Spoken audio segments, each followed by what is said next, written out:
Bonsoir tout le monde, ce soir je vous présente un peu comment jouer avec le stamping en fait. Donc j'ai beaucoup de questions par rapport à cette technique-là, les gens ont beaucoup de misère à l'utiliser. Je vous dirais de ne pas vous décourager, de le travailler. Je vais vous donner mes trucs aujourd'hui puis vous allez réussir à travailler vraiment vos plaquettes de stamping de la meilleure façon possible. Donc, la plaquette comme ça, premier petit truc, vous voulez la garder belle, toujours la nettoyer avec un dissolvant sans acétone, puis venir donner un petit coup d'alcool, 99% par-dessus à la fin, ça va faire en sorte qu'elle va rester shiny et belle vraiment longtemps. Deuxième petit truc, le stamper. Il y a des qualités de stamping, de stamper pour le stamping. C'est vraiment important de trouver le bon parce que d'un stamper à l'autre, la technique sera pas pareille. Il y en a qu'on va peser un peu plus, il y en a qu'on pèsera pas du tout, il y en a qu'on va peser un peu moins. Donc, c'est vraiment de trouver le stamper qui vous convient. Moi, celui-ci qu'on vend à la boutique, je l'adore vraiment beaucoup. Deuxièmement, l'embout ici, c'est collant, c'est voulu, c'est comme ça. Donc, pour pouvoir le nettoyer, c'est vraiment important, encore une fois, d'utiliser un dissolvant sans acétone à l'intérieur. Donc, ne pas passer rien qui pourrait être collant, enlever l'effet collant de cette chose-là. Et même que le surplus, vous allez voir, je vais le stamper ailleurs. Je ne vais pas venir le nettoyer si j'en ai pas besoin, en fait. Donc, c'est vraiment important pour ça.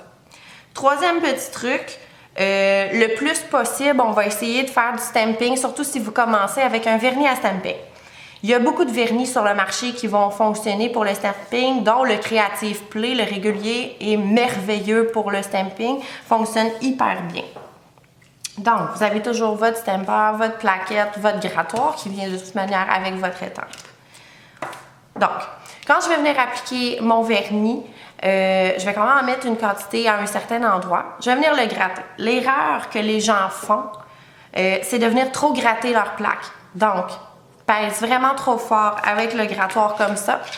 Il y a encore du vernis, on n'est pas capable de venir le chercher avec le stamper. C'est la première erreur que les gens font. C'est vraiment de venir flatter notre plaque pour être sûr de ne pas trop en enlever à la fois, d'être capable de venir chercher notre dessin et de venir le transférer. Encore là, si vous êtes capable de venir chercher votre dessin et que vous n'êtes pas capable de venir le transférer, souvent, c'est que le vernis que vous avez utilisé n'était pas à séchage lent. Dû pourquoi que le vernis à stamping, pour commencer, est vraiment votre meilleur allié, pour être sûr d'être capable d'effectuer votre stamping à 100%.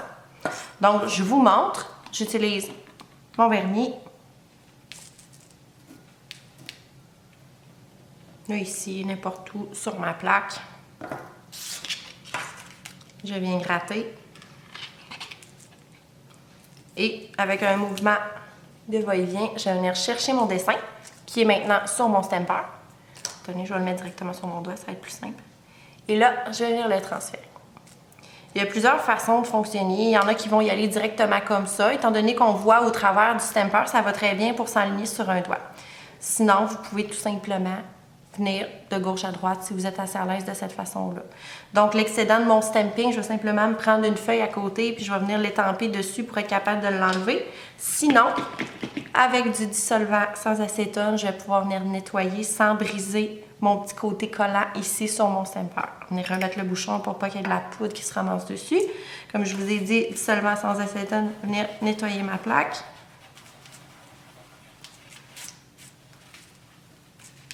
Et un petit coup d'alcool pour la rendre shiny. Pour la garder bien belle. Voilà. Puis, toutefois, c'est du vernis régulier. OK? Si toutefois vous avez un problème, que votre stamping n'a pas bien sorti ou que ça va pas bien, c'est du vernis. Vous prenez votre dissolvant, puis vous l'enlevez, vous recommencez tout simplement. Il n'y a pas de problème avec ça.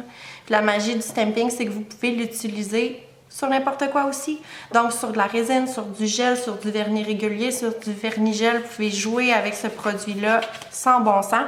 Puis, vous mettez la finition qui va avec votre technique par-dessus. Donc, sur du gel, vous metteriez, exemple ici, moi, je mettrais le Fini Plus. Ou sur de la résine, je mettrais la résine UV. Il faut juste s'assurer que le vernis, une fois sur le stamping, soit vraiment bien sec. Sinon, après ça, vous allez être capable de faire pas mal n'importe quoi avec ça.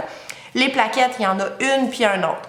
La seule chose à faire attention, les plaquettes achetées sur Internet, parfois, les cavités sont pas assez profondes. Donc, même si vous avez la bonne technique, que vous êtes capable de bien travailler votre stamping, vous ne serez pas capable de travailler avec ces plaquettes-là. Donc, la qualité est importante. Il y a beaucoup de plaquettes qui se vendent sur le marché. Les plaquettes Yours sont vraiment merveilleuses. Sinon, nos plaquettes ici sont toutes testées.